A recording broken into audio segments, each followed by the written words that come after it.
Asimo-Pierre illustre très bien notre recherche de diversification en termes de classes d'actifs et bien sûr de zones géographiques.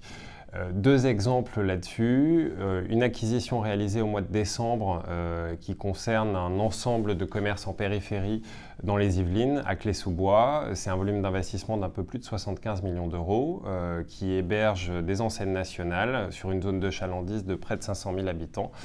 Et donc là, on a un très bon exemple de diversification vers le commerce avec de la relution, puisqu'on est plutôt sur un taux de rendement plus élevé que ce qu'on trouve en immobilier de bureau classiquement.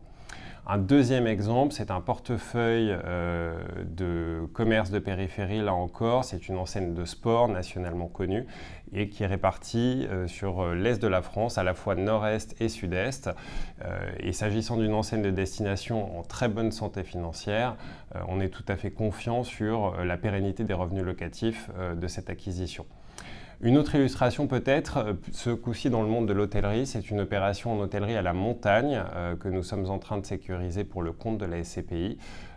C'est un actif qui a été restructuré en 2019 avec un bail de 10 ans ferme et là encore qui nous semble très bien répondre à cette logique de recherche de sources multiples de revenus et de, je dirais, décorrélation au sein des différentes classes d'actifs immobilières.